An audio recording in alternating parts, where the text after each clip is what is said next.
Hello, and welcome to the Old Farm Bus Podcast. This is the back of the bus session. Hello and welcome to the Old Farm Bus Back of the Bus Sessions podcast. Today I've got my mate on the bus with me. You've been on before. I don't think we knew what a COVID or a lockdown was. No. So I want to find out what you've been up to, mate. So right. Welcome aboard, Matt Turner. Thank you, mate. It doesn't help having mates. I've got a Matt Taylor in my life and a Matt Turner. Yeah, and Matt Taylor, and he got a mention then. He's just got a mention 3. Hey, Matt. Nice one, man. When was the last on? I'd say it was probably a month before lockdown. Yeah, easy, wasn't it? Definitely. Yeah. It was summertime because it was boiling on here. Oh, I remember. It was vibing. We're coming over. I think I had a vest top on. Yeah. Sweating buckets still. Yeah. Sunglasses. I can remember the shot, mate. It was lovely. But then everything just collapsed. Yeah. I don't want to be all a mood hoover here. And everything went down from there, all south. But have you been all right, mate? How have you been keeping? Yeah, I've been sound, really. Pin-ups. What, Pin-Up Media? Or is it Pin-Up Studio? What do you call it? Pin-Up Media. Pin-Up Media. Pin-Up Media. Lockdown was the best thing for Pin-Up Media because I was just going to say, did you three just get together and go, right, yeah, recollab, lads? Yeah, well, we didn't really know where we were with anything, but the fact that we had loads of, bags of time to ourselves, we thought, let's, actually make something of this thing that we've been talking about creating for years. So, just using the time that we had, built it up and made all of the the channels and things like that. Got the face of it looking good, so had a Facebook page, Instagram, got it all set up, working together, and it's just sort of exploded now. So a lot of the work that we've been doing, fast forwarding a little bit, what we've been doing, Pin-Up Media, we've done a lot of charity based promotional content to shed a light on some of the amazing things that volunteers, people in the volunteering sector. During the COVID world. Okay, that's fantastic. Right. How did you end up with those gigs? That's brilliant to hear. Yeah, what happened? It was mainly through Ben. So I think it quite fortunate actually, because Ben's mum worked for South Derbyshire CVS. Beautiful. She's going to get loads of DMs after this.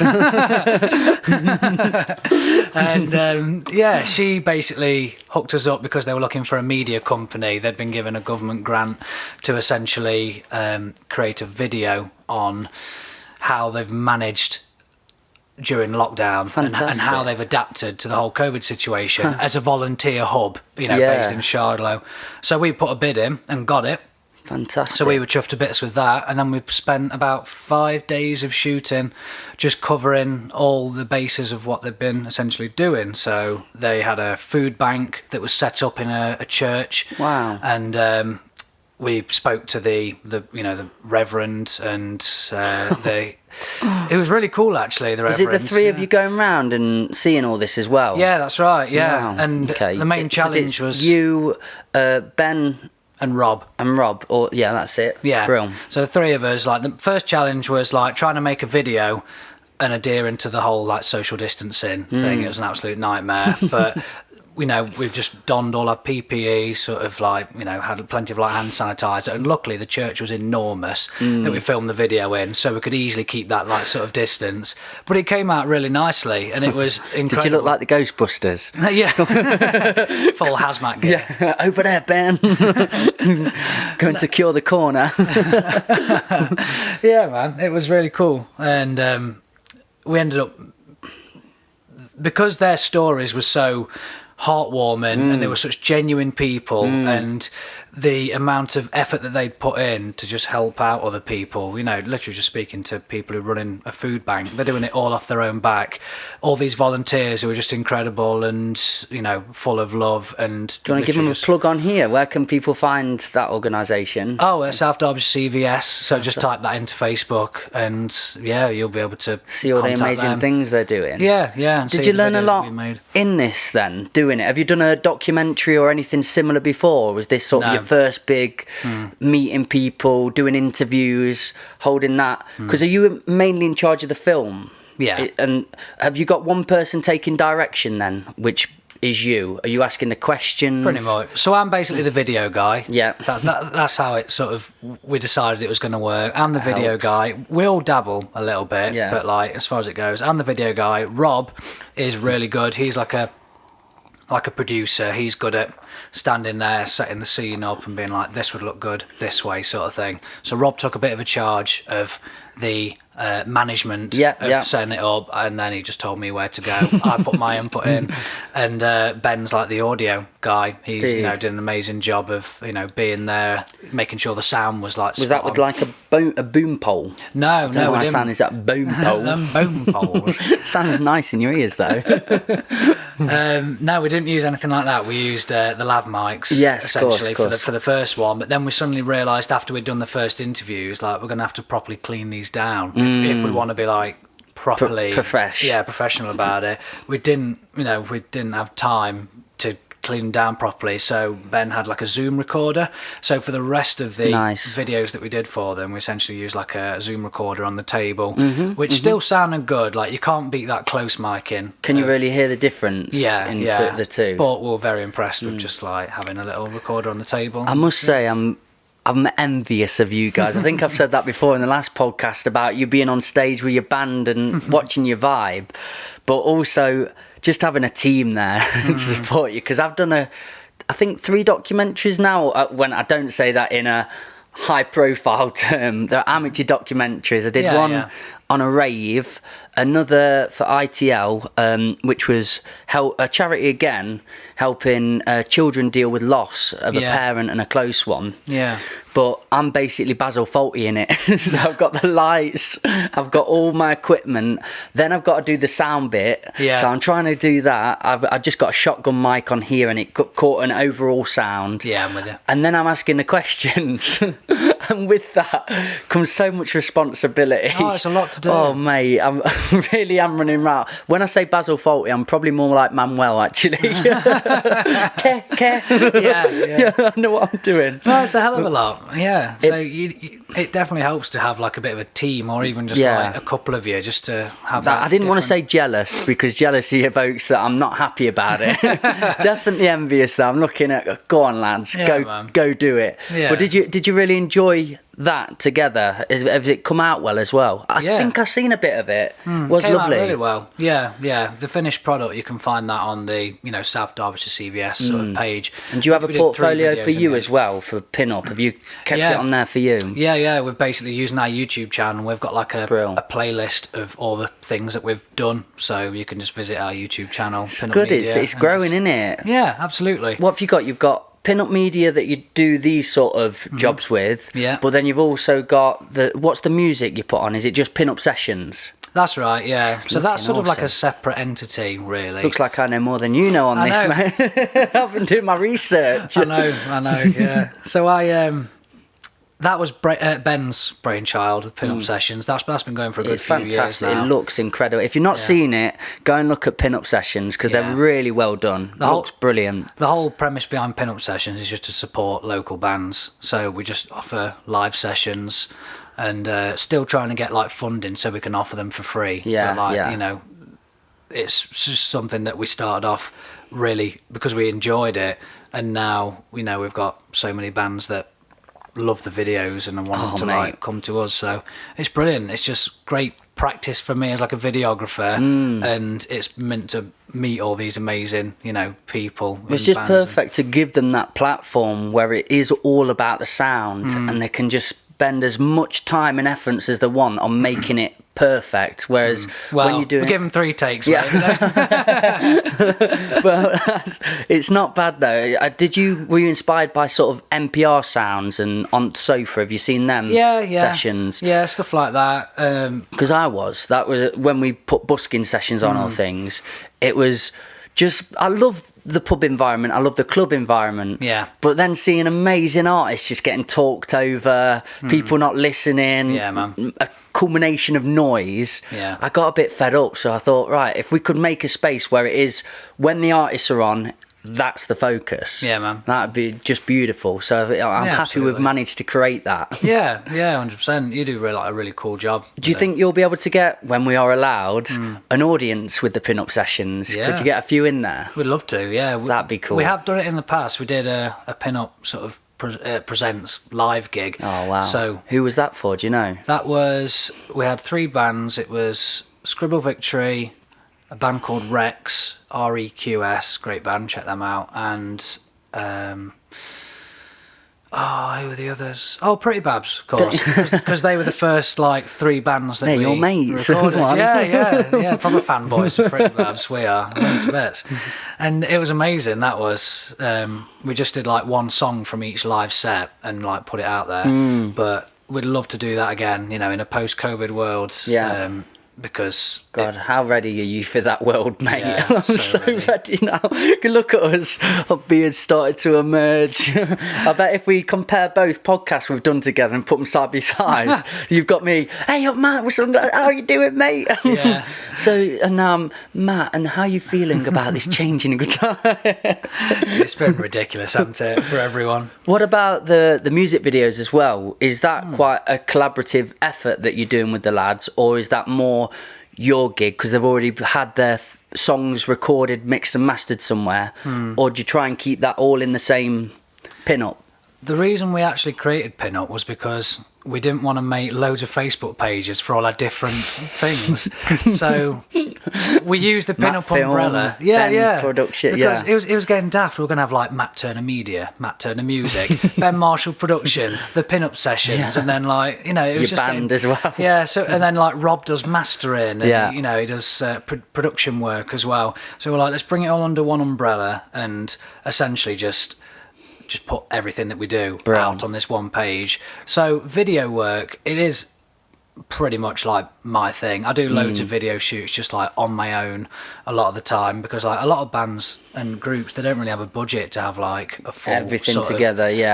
All 3 of us looking at probably £500 to £600, 800 if it's in the studio first, then getting it mixed, mastered, recorded, film on top. It's totally subjective to what they want. So a lot of people who come for music videos, they've got a simple idea and they want it doing in under a day. Well, the thing is now, because with the scene, content is being constantly created, and I seen on the scene a lot of artists, but they'd focus just on one song and make it as good and special as possible, and you could probably spend £800 on it and get it done perfectly. But now I'm talking to lots of artists, and what they really want is constant content coming out all the time, so you can't really keep spending that on it. A band recently asked me, can we do a package with you and have maybe 5 songs done, but not for that big a price? Can we do a little package with it? And it makes sense because look how quickly we had Black Lives Matter quickly turned over. Even COVID got quickly forgotten about. If you look at that in the artist world, you put something out and it's sort of gone then, isn't it? And does feel like that. It depends sometimes. If you want to stay relevant. You need to know what you are as an artist and what you want. If it's a passion project, you can do it in any which way you're after. But if it's a business and you want to stay in the forefront, I hear a lot of people with a bit of an anxiety wanting to keep pumping out stuff. That's the problem with social media, though, isn't it? Because as soon as you put it out there and you're raring to go, you're dead excited. You've grafted on this song, piece of art, whatever it is, you've grafted on it, and you think, I'm going to put it out there and see how it goes. As soon as you do, you've got no control over it. It's gone. You know what I mean? And it can be so fleeting. That one day is oh, this is amazing. I love what you're doing.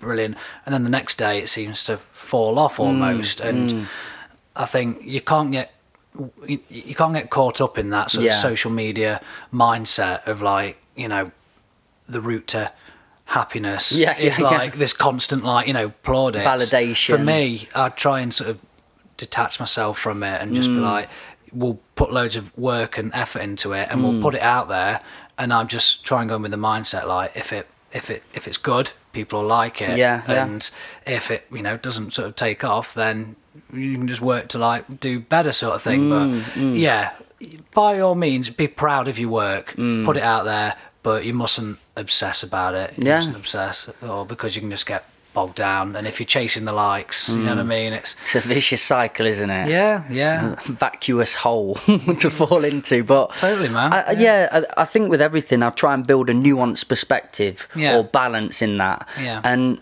for me, I really have just seen my art now as a passion project. And granted, when I put it out, it's lovely to see value in that. Yeah, 100%. So if it picks up a few views, a few likes, and a few shares on the way, it does give you maybe that ego boost, or oh, this is nice. I'm happy that my art's doing well. I'm not seeing it on the perspective of somebody that wants to accumulate gigs from it, or wants for more eyes. Yeah. I do get their perspective too, but like you said perfectly and very eloquently, don't get stuck on that trail. It's not the be all and end all. It's nice to just create a portfolio, and then when real eyes want to see it in the end, you get a manager or somebody saying, oh, what have you done then? You can just keep pinging them across. It doesn't matter on the amount of views, but make sure it's quality content. It's a good perspective, mate. Yeah, that's one. I've had lots of chats about that, and that's what we like. I like where you're at. Well, that's just the way we look at it with our band at the minute, the Fine Art Society. Just sort of like move on from pin-up media, because like we're all musicians, and that's the reason why we started pin-up sessions, was because you know, like we just understood that it was like difficult for local musicians to get that like quality sort of like promotional content to like put out there. You know what I mean? Just get that first good video. Yeah. You know what I mean? So where was I going? Oh yeah, like with the Fine Art Society. It's just been sort of... I genuinely remember when I used to think you were called the Fine Art Society for so long. Chrissy told me it was. And I even met Ben, and we did a podcast together. Well, that's Chris's perspective, mate. It's just like... What can I say? Chris, tell me more about this band, eh? What have you been watching? Big love to Chris. The fact she's a wonderful lady. I've just, as I was sorting everything out in there, they were having a little cuddle up on the sofa, and I was like, oh, I want to stay in here now. I saw my two girls in there. It's beautiful to go into, mate. I love that. But yeah, the Fine Art Society. Let's go. It was a beautiful segue, mate. You're the master of segues. But then I lost my train of thought. You sort of rescued me a bit then. Babbling on. Yeah. What direction have you chosen to go? Because I've seen you so busy in working with charities. It's all pin up. You've been doing the sessions and getting stuff done. Have you really managed to get a lot achieved with your own music then? Not really. No. But we don't mind that. I mean, you're happy with where it's going? At the minute, we've been so busy, and we've just like neglected that band. We've picked it up, we've dropped it, and we've like put the odd song out, and it's like, you know, had a decent reception, but we're not like groundbreaking. We're not like breaking any records or like quickly being like the next ones to watch or anything. But we just want to put all our music out there. Like we've finally, it's taken us like this long to realise, like, let's just not obsess over how good, you know, the quality of the recording is, and let's just get all our music out there, and if people like it, they like it, and that's what we want to do as a band. You know what I mean? Like, we're not... It's probably the wrong mindset to have as a band. To be like, cool. we're not striving for success. Yeah. I mean, like, we'd take it if it comes, then we'd be like, oh wow, people like it. You know what I mean? But so you're just going to keep creating. It's just something that we like doing for ourselves. Really. Has this been a journey of discovery in that mentality? Was there stages where you thought, I want to make it, and then we're going to get here, and you're constantly 100%. looking forward? Yeah. When we first started off, we're like. That's the ultimate goal, to like blow up and be playing like festival stages and stuff. But then we're like a punk rock band as well, so we had that like counter sort of view of anarchy. Like, so, like not really, like just sort of anti-establishment. You know, when we were like teenagers, not really anti-establishment, but like we saw like successes selling out. It's weird screw in the the system. We don't want to turn the musical mainstream, I suppose. Yeah, I know what you mean. So at the same time, we're like, you know, like we'd love to be successful, but we're not going to sell out. You know what I mean? Like that's like the weird thing about like punk rock And then music. all of us at that age, you get a manager come over. Yeah, I like your direction, guys, but if you start playing stuff like Ed Sheeran and covers, I'll give you this amount of money. Yep.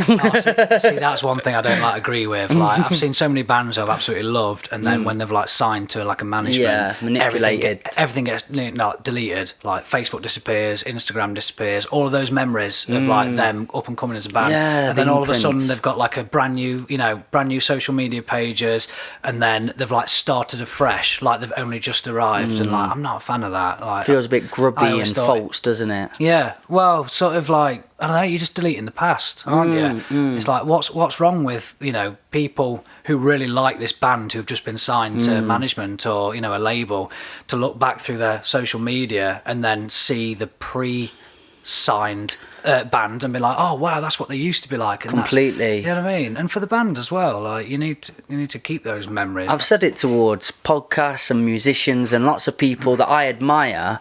I really value going to that oldest archive stuff that you can find. Absolutely. Joe Rogan's a great example. He's been doing his podcast now, just sold it for 100 million on Spotify. Oh wow. He's done all right, but he is, for me, a great reporter. He's learnt a lot on the way, but he's had Bernie Sanders on, Elon Musk, incredible people, but he's stopped just giving his opinion all the time, and he just asks the right questions, and is a listener and a learner, and I really value that in him. But going back to 10 years ago, I found one of his first videos, him and his two mates, and they're just getting really high and talking absolute nonsense. And that's the Joe Rogan Experience #1. Right. But it's beautiful to see. And then you start, I think his camera at the time was just the one that's on the Mac. Yeah. So you just see this fuzzy version of him. It's like, what's this? What are we doing here? Yeah. Half an hour of him trying to work out what it is. And then the rest of the half an hour talking about the possibility of aliens. Yeah. And then 10 years down the line, he's asking Bernie Sanders what he thinks to Western civilization. And you go, okay, man, I like the transition you've got here. Well, you build on things as you gain experience, don't you? Completely. And I think that's... But it's romantic, isn't it? And it's nostalgic to be able to jump back and see what they've been up to, and they've not just eradicated it. Same with Scroobius Pip, who I love, and the Streets. There's pictures of them in their house holding up a blanket while one of them's doing the vocals, and it makes you think, wow, that my top of the top people can do that. It's just a barometer for success as well. If you look back on your old work and you cringe at it, going like, that was awful. What the hell was I thinking? Like I can do that 10 times better now. That means that's good because you've clearly improved at what you've done, and you can safely look back and say, I'm getting better. Like where I am now, I am more skilled, competent, whatever, like than I was then. If you look back on your work, on like the first thing you ever did, and think like, wow, I was really good back then, that's when you need to worry. That's that's what I really value as an artist, and I think my position of where I've matured to and what I want out of my art is to help people and make them grow. Obviously, being a poet, I'm trying to portray a message. But I work in schools, and I worked in prisons and primaries. Have or you whatever. Really? You worked in prisons? Yeah, been all over. What did you do in prison? Similar thing to what I do in primaries. I've done a like couple, but it's like pupil referral units as well, where they're just about to go off the road and off the path. Yeah, it's fantastic. Just getting them to write cathartically about their experience. Wow. My mate Jagger got me in for that because he used to work at Nottingham prison, so he's put me in touch. I was really scared before I turned up there. I was sweating, panicking, what they're going to be like, but they'd all asked to be there. They wanted to get out the cell because I presume they're in it for 20 they'd not been 3 hours of the day. And they've got somewhat interest in writing. I've also been to rehabilitation centres and stuff. Incredible places, but if you get people cathartically talking about themselves, a lot of prisoners as well, they've got a bit of egocentricness about them, and they want to. In this room there was. I'm with you. And they wanted to really delve into their stories, but they're clearly very interesting stories. So great writing was made out of it. That's good. But the same with my stuff that I'm leaving out there, my imprints of what Rhythmical Mike's done on the journey. I'd love it if I've done a session and for everybody to go back who I'd done a session with, and they're looking at it in, oh, he's not really well put verse there. Maybe I've got a chance to go further. And I'm not saying I've got to a level of really clean, well put together stuff, but it has got better through time. And improvement. Found my voice, I found my sound a little better. The videos have got better, getting people like you on board, which I'm sure we'll talk about. Cheers, lad. Herbie, I've done some of myself, and my improvements have been quite vast on the journey, but I want people to go back and really see how it began. Of course. So they can get a bit of perspective on that. Exactly. And it's not all polished. Put out your stuff. I think it's important for artists to not be too precious about one thing and get one thing out a year. It's the biggest downside, I think, to... people are in that mindset of, they're putting so much work into something, and then they'll leave it for a little bit, and then they'll come back to it, and they'll be like, I'm still not happy with it. And like, usually when it's at that point, if someone like me or you listens to it, or, looks at whatever art it is, it's amazing.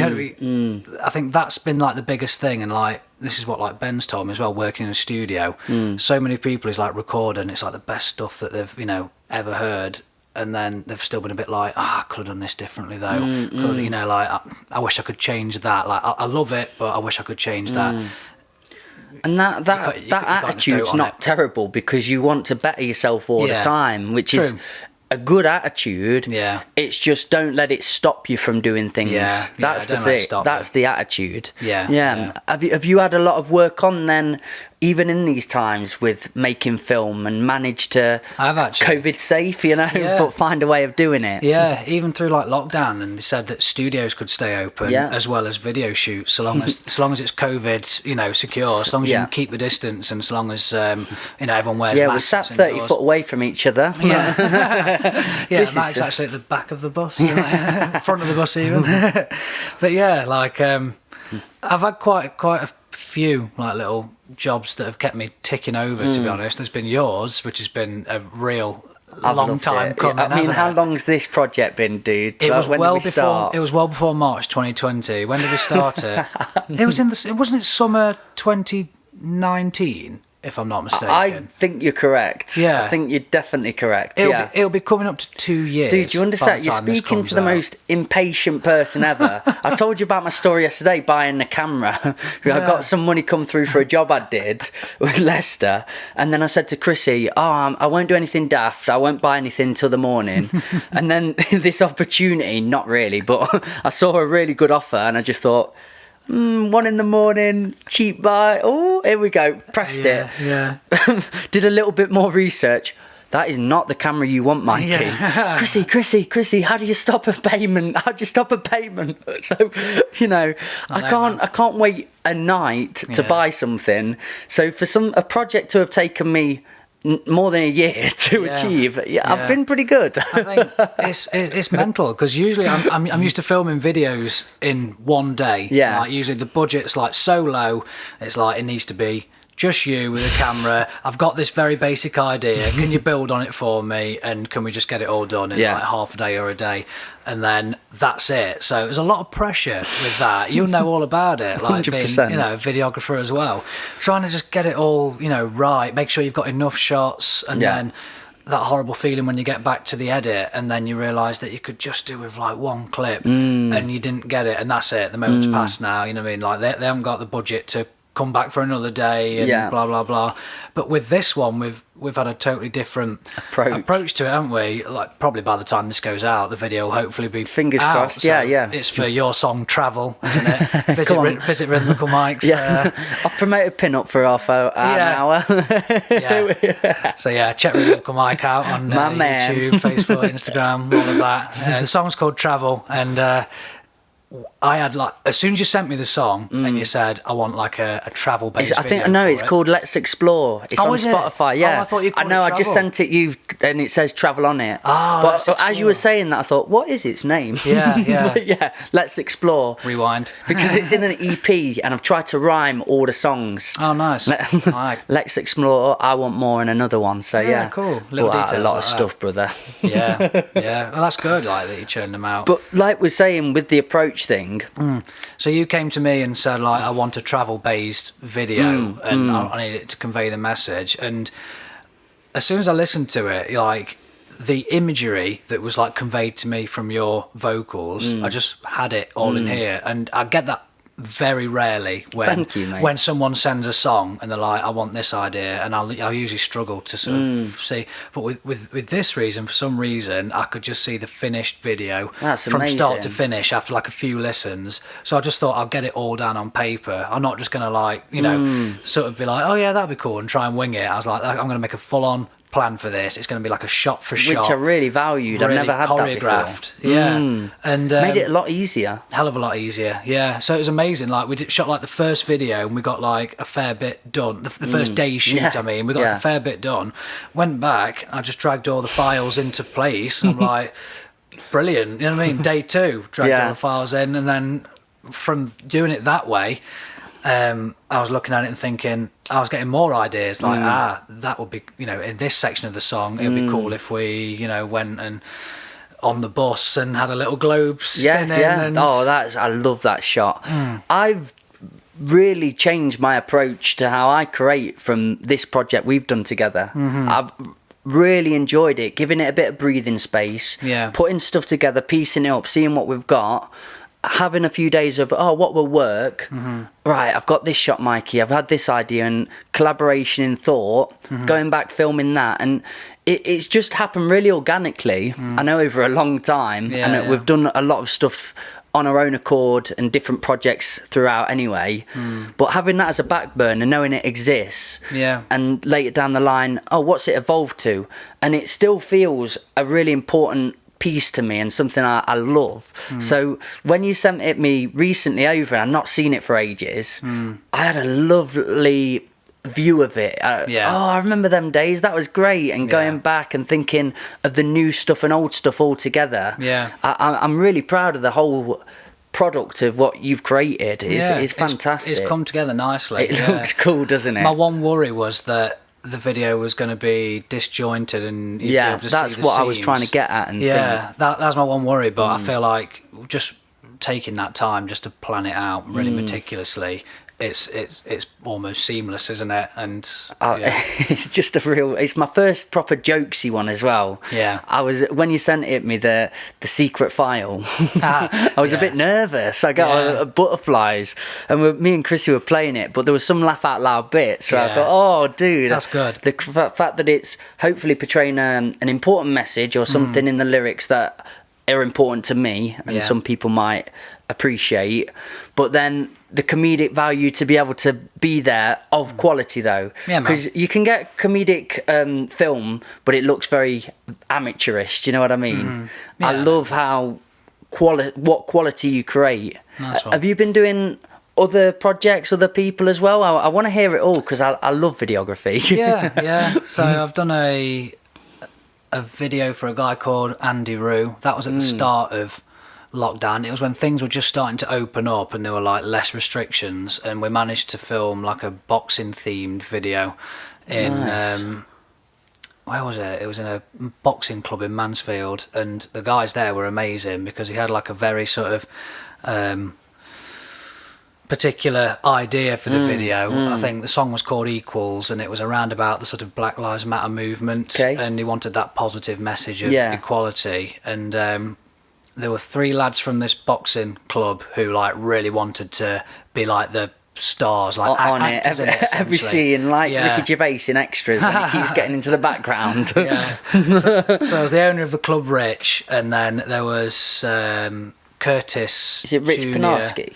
No, I've forgotten his last name now. And there's a lad called Curtis Jr. and then there was a young lad called Esan. And we just managed to make this brilliant sort of like story about like a young lad who's sort of, you know, going to boxing and he's like built himself up, and it helped that like young Esan was like, you know, like a little lad, but he was like a fierce fighter. And then Curtis Jr. was an absolute tank, like he was just a beast. And so we managed to make it look like, using a bit of poetic license, that it was like the, you know, transformation of like growing from like a young lad to like a, you know, you love a metaphor. So you managed to turn it into a bit of a concept piece then. There was like a full on like not really like a full-on dialogue, but... Is you know this what I mean? out That's a now bit as of a well? story. Yeah, it's called Equals. Oh, I'll be watching by this. Andy Rue. Yeah. Sometimes Link I down in think the your comments. algorithms miss mine, and I want to see more of your stuff. I need to go out my way. Don't get me started on them. I've got no idea how they work, so I just put it out there, and I just think like my family see it maybe. That's what I was touching on. I love music, obviously, and writing lyricism, creating that product, but film is just so exciting. Do you know the possibilities of listening to something and getting an idea, then you've got to pick a location, and what you're even going to do in this location? Yeah, man. Yeah. I think I found throughout my whole career in music, what that's been, I'd say filmmaking and videography is the one that I've steered towards, and it really hits my soul. I think I've been the same. It just speaks to me. I can get lost in that. I know I can get lost in writing, and I can get lost in creating music. Yeah. But when I've got the idea for a film, I've been and shot it, and I've got it all in front of me on Final Cut. Yeah. That there's no time then. Yeah. I will sit for hours and hours and hours, but in love and comfort. Same. I could just get lost in it. I get a lot more inspiration for videography than I do with writing music. It's a very slow process writing a song for me. When you're doing your transition, or you thought of a really cool effect, it's going to take maybe an hour to do a 6-second effect, but it's going to be worth it. Yeah, man. You don't get your coffee, don't you? And then you just go, I sit down, Exactly. I'm going to make it happen. Yeah, I think that's probably because we're like visual learners maybe as well. Like it takes a lot more imagination when it comes to doing like, you know, music. And Well, I was very naughty in school. And eventually getting asked to not go back for a little bit. oh, really? But the one subject that I excelled in was media studies. Yeah. My mum reminded me that. I forgot that I'd even took it. But she advised me do it because she knew that I was a problem child at school, really didn't sit through exams. Yeah. So that was all BTEC, and you were marked on an end product and coursework sort of things. Yeah. And I remember doing an album cover, creating a video to promote the album cover and all that at school. Yeah. And I got really good marks for it, but it was because it was hands-on and movement, and we could go around the school and all the kids in maths and stuff, and you're outside with a camera. Just I'd be running to that lesson. You'd never get me in any lessons, but that was the one I thought, we get to be playful here. Yeah. Like, I enjoyed school, but like I didn't excel at it. No.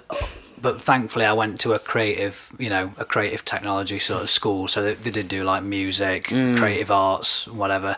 So yeah, I definitely gravitated towards them. But I think like the best way to sum up school is you've got like all these animals, you've got like an elephant, a monkey, and blah, blah, blah. You know exactly what I'm going to say. Yeah, I love it. No, and this is great. You know what I mean? Like elephant, monkey, you've got a cat, a dog, whatever, and then they're all lined up, and then they say, right, for fairness, go and climb that tree. Yeah. And then that's what you're going to be. Completely true, You know what I mean? And then the fish is at the bottom. Yeah, I think I saw that on like a post on Facebook. Yeah, I was like, no, it's a that's beautiful definitely meme. how I felt about it. If you judge your fish on its ability to climb, it'll go through its life thinking it's stupid. Or as well, there's a lot that can conform, have been taught to conform and learn in this way, quite passive, regurgitate this and give it back out. Whereas when I was at school, a part of me just kept thinking, what are we doing? Why am I doing this? Fair enough, if a teacher had a genuine sit down with me and said, right, algebra, you might never use it when you're older. Probably not, maybe.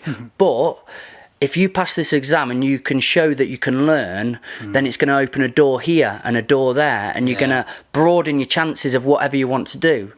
If we had that honest discussion, I would have probably participated or tried a little harder because I felt a real connection had been made. Yeah. But they just kept shouting at me and going, doesn't matter why you're doing it, just flipping do it. That's what you need to do. You're told to do something, you do it. And another part of me, because my mum's a non-conformist and a big character and strong lady, I've got a bit of that psyche to me, so I'm like, I ain't doing what you tell me to do. Totally. Yeah. That was my attitude to I think school. that goes to show, like, incredible teachers are the real, heroes when it comes to it, because they can have that one-to-one time with kids who are struggling. Did you have any? Can you refer to many that you met on the way? My friend's dad, actually. Really? Yeah, I've got a friend called John Sweetman. His dad was the deputy head teacher for a bit, and he Did was you come to incredible. school with AC/DC top on and No. split? He was really cool because he was very strict, and he had this like air about him that he was terrifying, because he was always in the playground making sure that like you had your ties done up and your blazers right. He was very strict, and he was like a terrifying figure in my life until I got to year 10, and he taught religious studies, like a subject that I did not care about at all. At Catholic school. I'd already made Catholic school. I'd already made my mind up on that, on that particular subject, and decided that it was a waste of my time. But he was such an incredible, engaging teacher, and because he had that air of, if you mucked about, there was no tolerance, but if you were there to listen, then he suddenly became this really, really like welcoming, incredibly sort of engaging person. I think like he gave a lesson on we were discussing the Bible in some way. I can't remember what verse it was, and it was essentially saying about like angels and how when you read the Bible, it's so dull and boring. It's like, and then an angel came down and it said this, and then it was like, oh, okay, and then it went back up. And then he just got so animated, he like jumped up on the desk and he was like, an angel, if you actually look at it, angels are like 20 feet high, and they've got these incredible sort of, and then all of a sudden like this imagery, going back to imagery, like, oh wow.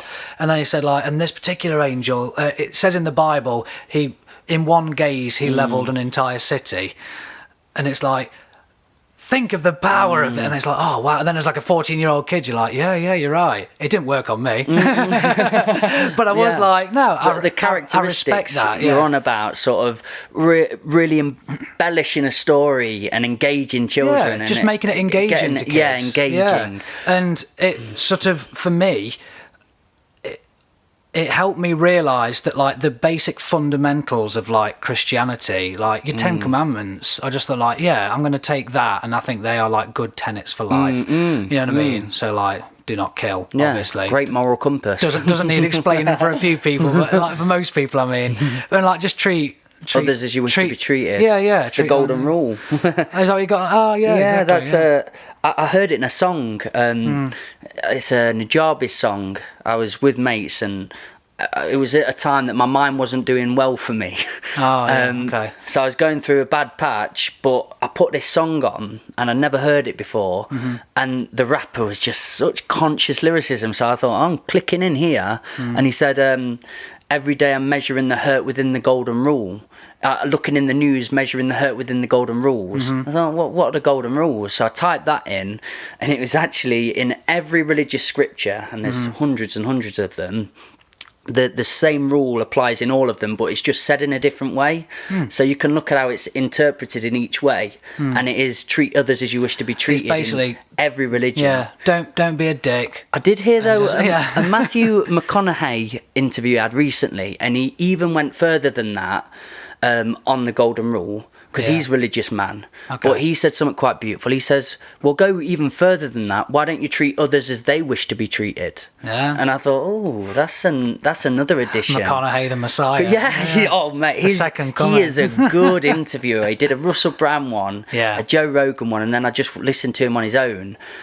He's a very conscious speaker, awesome guy. But from what you were saying about your teacher as well, that first thing of, you give me respect, I will give you respect. And that sounds like a brilliant thing that he infused you with. Absolutely. I just didn't have many men, honestly. I don't know what it was. Maybe I was a really annoying brat.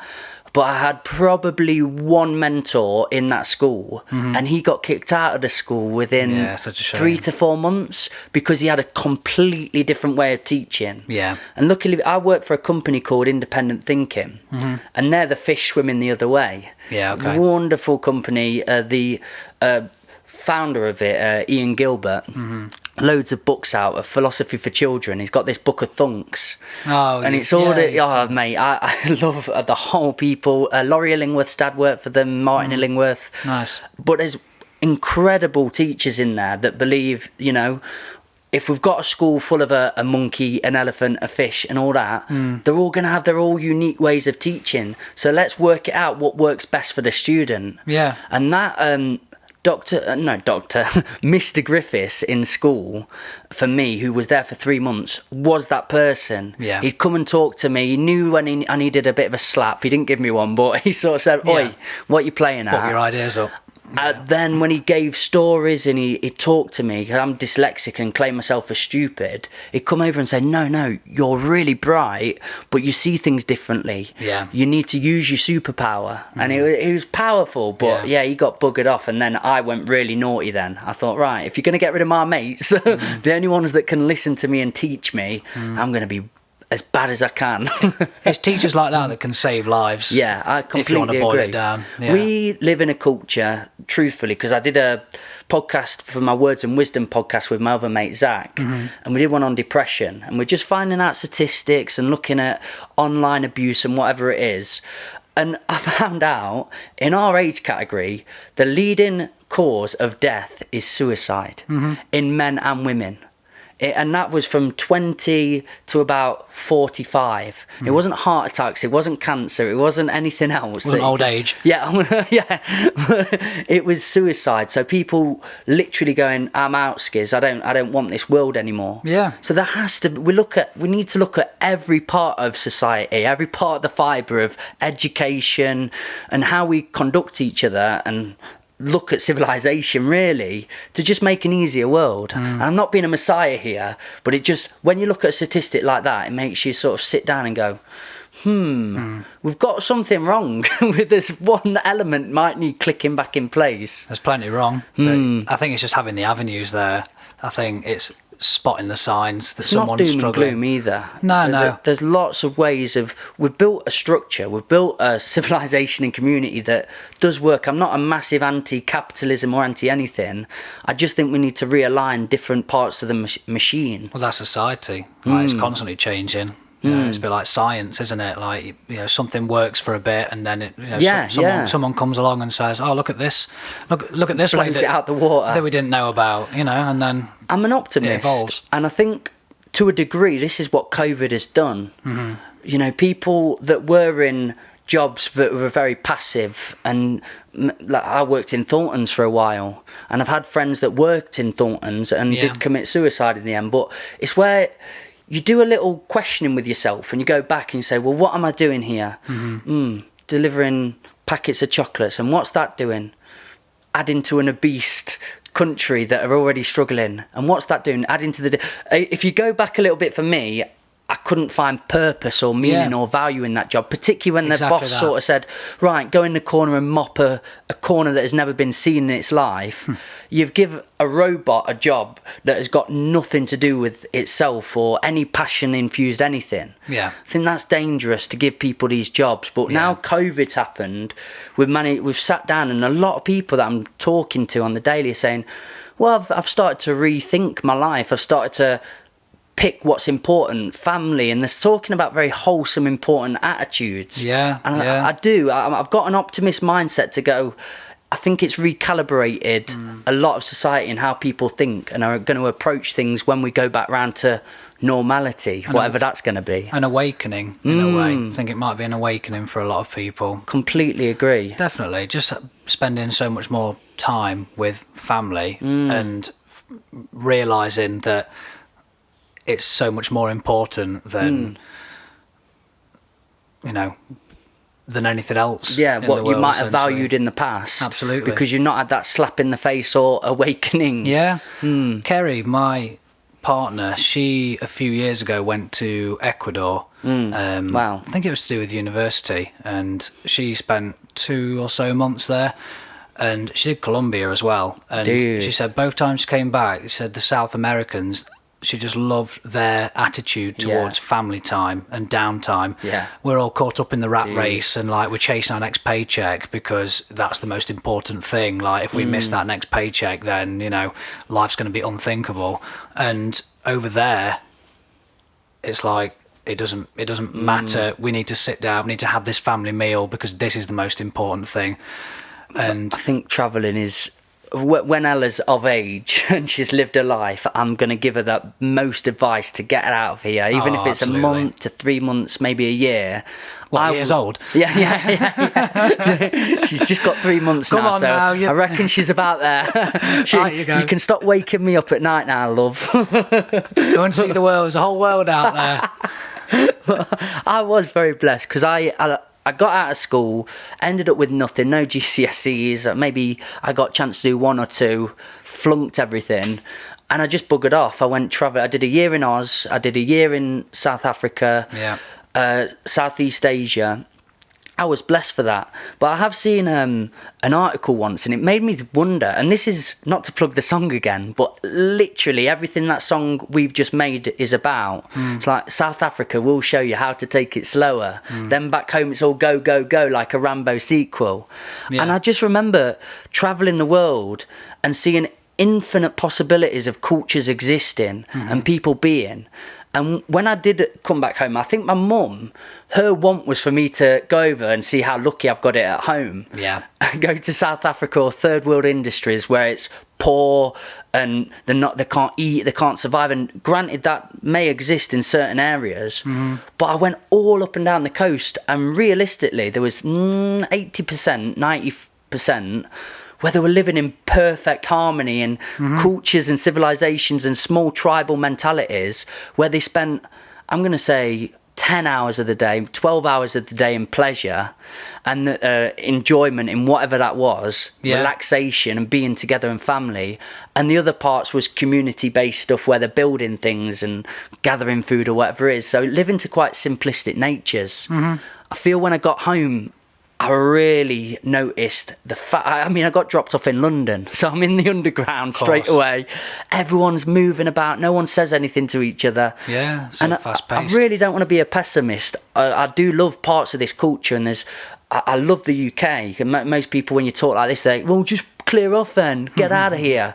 I'm just saying, I recognise where struggle, hurt, and upset and depression comes from in people. And it's because we've got this quite unrealistic or unnatural way of being where most of your life you've managed to escape the rat race. To be fair, you're self-employed doing what you love.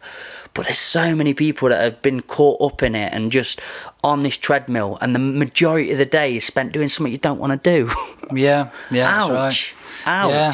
But then, I don't want to come across on this podcast on my own being all Alex Jones. I'm very sorry. We were here to talk about not you. that guy. Oh, man. Can't be doing with him. He's nuts, mate. Have you ever watched a podcast or anything with him on? No, I've only seen clips, and it's beggars belief how he managed to get into like the sort of the mainstream sort of view.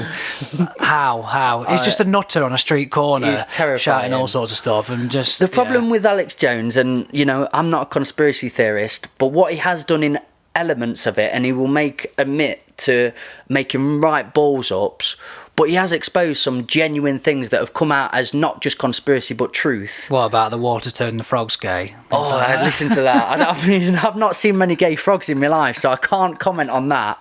But there is a video that, because he got money somehow, but he went to one of those parties, you know, where the elites meet up. Okay. And he released probably 5 to 10 years ago footage of them perform. So Hillary Clinton's there and other big elites, and they're performing like ritualistic rituals. I don't know what to say, but like ritual traditions. Okay, yeah. And they're burning an owl god called Moloch.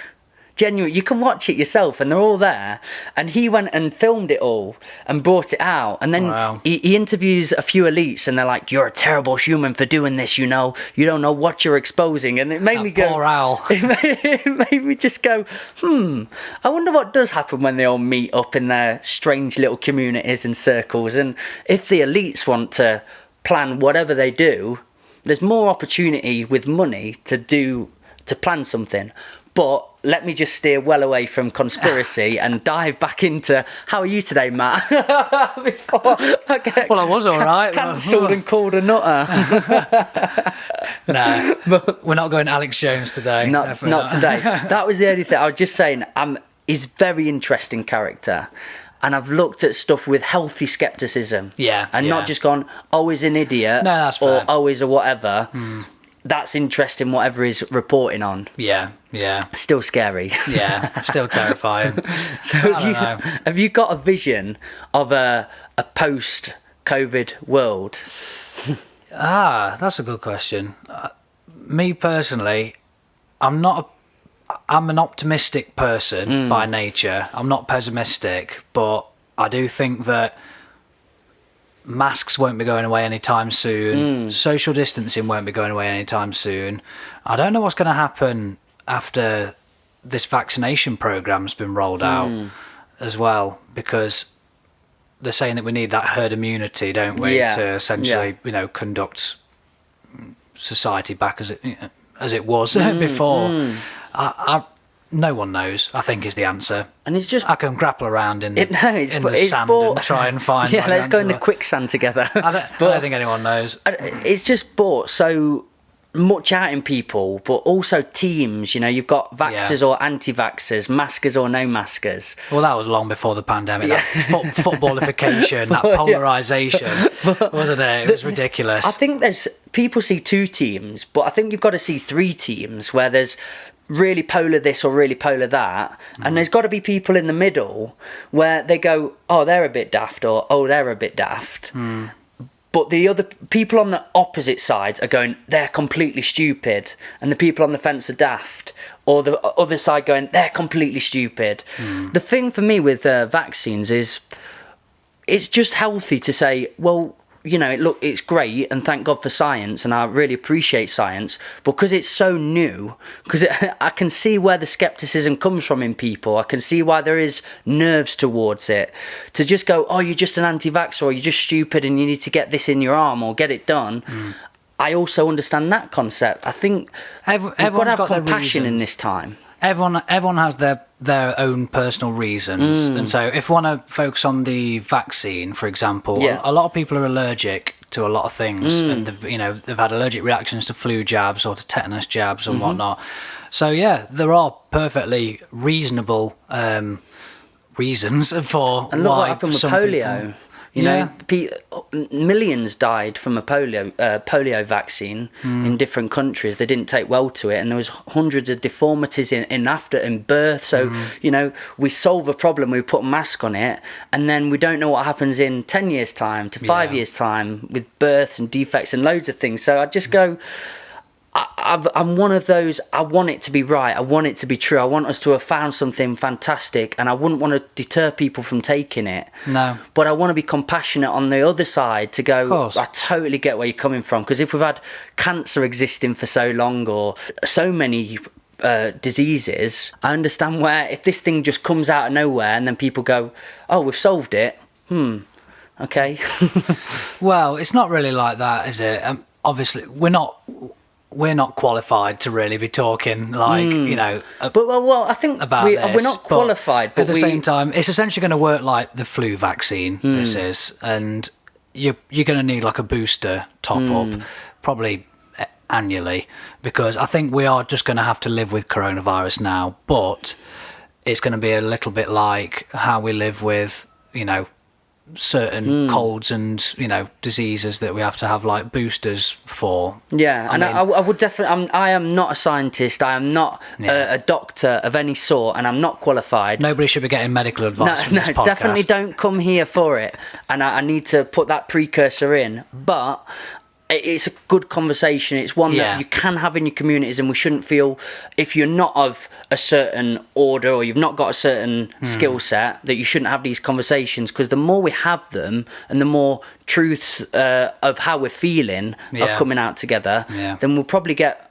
maybe more people enrolling into having it and more ready for it. I mean, my mindset is the developers and the scientists, they are experts. They know what they're doing, and if they say it's safe, then I'm going to believe them. Well, that's that is the problem there, though, because people who are experts, there is a debate in the scientific community, isn't there? And there are genuine people out there saying, I'm still skeptical. I'm still a bit hesitant to say this is it. I've not been sent, again, conspiracy theorist videos, but I've spent a bit of time searching, looking, and trying to take it all in. but I don't want to take us all there either. No. It's been a fascinating time, man, and I just want the world to go back to how it is. But I think a realist attitude of there's probably going to be mass. We've probably, as artists, got to develop new ways of approaching it. Yeah, I think that's important. Yeah, well, I've been helping out with the vaccination centre in Horsley Woodhouse at the minute, and it's been Are you one incredible. of the aliens? Exactly. Yeah, you're one of the reptilian overlords. So I've been sent to tell you all it's fine and have the you've got to have the microchip. I mean, the vaccine, because it's important. Yeah, but no, I've been working as a delivery driver for the pharmacy at Horsley Woodhouse for quite a bit. It's kept me going this entire, lockdown and COVID pandemic.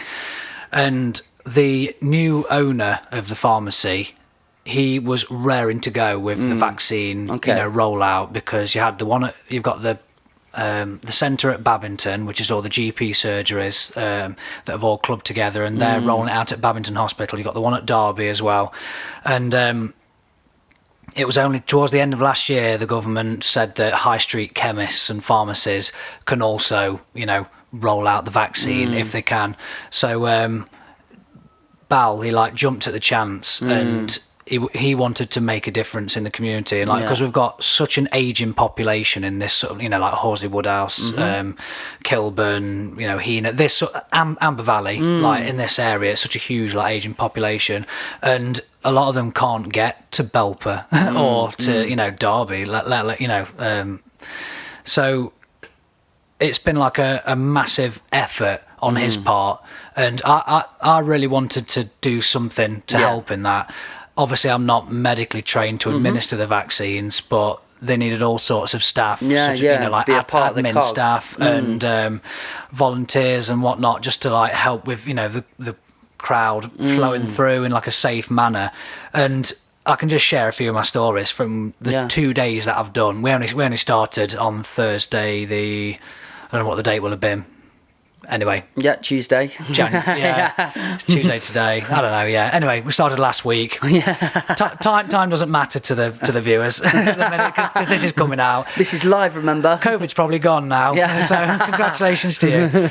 But from my experiences of doing it, the absolute sheer relief on the faces of some of these, these lovely people who are coming in, 80 plus, they're really struggling mobility wise. They haven't left the house since March, but they've plucked up the strength, to get themselves out there, and they've come out in the 0 degree cold that we had in January, and they've got there, and the sheer relief on their face of just getting that first and that's probably dose. a big thing. It's just huge. having it on that mindset. It's of hope. relief. It is hope for them. A lot of them have told me, I'm so glad that I'm here and that this day has finally come, because I've just been so terrified. This entire year. There's been so much uncertainty. There's been so much polarity, hasn't they? Like you were saying, you've got people on this side of the cavern, then you've got people on that side of the cavern, and they're hurling rocks at each other and shouting their hard to know where to their find ideas. yourself. And then meanwhile, everyone is down in the void in the middle, looking up with the chaos around them, and it's terrifying. So that's been the biggest takeaway from me, and it's been so nice just to put them at ease, just to play my part. They come in absolutely terrified because it's Smiling they're face. overwhelmed. And I'm just trying to be the friendly face of the vaccine sort of thing. They're coming. It's the first time they left the house since March. There's a lot going on. There's people in high vis, vests who are doing their best to comfort them, but it's a scary time for them. And they're coming to get a jab in the arm, which no one likes. No. But it's just been amazing hearing some of the stories as well, because us as admin staff have been sending them through quicker than the vaccinators have been able to give them the jab and get them out. So if the queue gets back down to our desk, if we get a backlog or a bottleneck, then we just sort of stop, and then we just wait for the queue to move on. So in that time, I get to have a chat with the people. You may as well wait with me just until the queue goes. And I've had some incredible conversations. I think that older generation, this sort of 70 plus generation, they just crack me up. They're brilliant. I love their sort of spirit and their. You definitely got an old soul in you as well. 100%, man. Yeah, always have. Suits you. I love old humour, and I love just the sort of the way that the way they are. I had one bloke who was absolutely hilarious. He came in, he looked a bit nervous, so I sort of went like, "How are we doing, sir? You all right?" And he's like, "Oh, yeah, all right, thank you." And I said, "I've just got a few questions to go through, okay, and I've got like a bit of a tick list that I just need to make sure they're not allergic to things and stuff like that." And then I give him the form and send him through. And he comes down, like, "So I've just got a few questions for you." And one of the questions was, "Do you have any bleeding disorders at all?" And he went, "Only that I'm a bleeding nuisance, that's about it." I can imagine that lit your day up. That And I was did. like, I just love that, he's so slow on foot, but so quick in the mind, he just came right out with it. One lady, bless her, I said, like, "I've just got a few questions for you, okay, my love?" She went, "Am I available?" "Yes, I am." And I went, I don't know how to do, So it you just completely caught me getting off picked guard. up, having bants. But I love these little Yeah. social interactions. I'm a sociable Ace. person, and it's been amazing for me just to have, just to get to Time around people again. yeah, just have time around people and just to like chat to them, and they're all just so lovely, and they're all just so compassionate and like, "Oh, we love what you do. You're doing a fantastic job, and we couldn't be doing this without." I'm like, I've just got a piece of paper and I'm just sort of like sending you through. But the bigger picture Just appreciative is of it all. that it's just providing that hope to people, and I do. We'll get through it also, eventually. and particularly the people that are so vulnerable, and that's where we do need to be focusing our energy and attitude towards at the moment, and that's why they've gone for that vaccine. Yeah, absolutely. Another thing that I feel we've dismissed or not looked at enough is just the general health of the public, because there's such a high percentage of people that are unhealthy and dying from COVID, and that really, for me, the health sector needs to be taken seriously. People looking after the diets, looking after their fitness and that attitude. For people our age, what we can do other than vaccine, we need to look at our own lives and our own health and look after our bodies. And I've listened to science on this, and people discussing how important the right vitamins are in your dietary requirements, nutrition, and just being healthy. Yeah.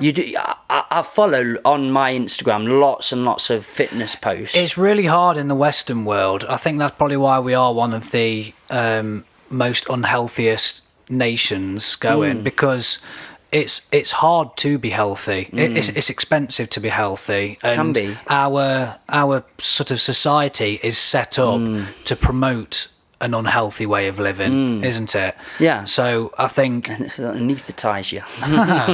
so I think it's incredible. I mean, like, me and you, we're the lucky bastards who, like, we just eat whatever we want, and because of a metabolism, Well, like, to an extent, I I've struggle started to grow a bit of a gut down here, have you? mate. Got a bit of But a yeah, pot there it going on, started mate? coming up. I mean, I bought a treadmill and put it in my living room. Yeah. But the genuine correlation between people in the fitness industry who have had COVID and got over it in a few days, as opposed to people that have been very unhealthy and ended up on ventilators, it's quite staggering. There's definite correlation there. It's not as simple, is No. it? Like, just like anything, like, correlation doesn't always imply causation. And there's perfectly healthy people who've just been struck down with it, and there's no sort of like explaining it. That's just the way it goes. But the undeniable evidence is that the more we look after ourselves, the more Chance of fighting off an illness. Yeah, and like, of any not descript. and not to sort of like say that to anyone who's at home who is current. I mean, it's hard to stay healthy at the minute because we're stuck at home, and the only thing we can do is like drink beer and watch TV and like Well, eat cheese and hang on. Give it a min.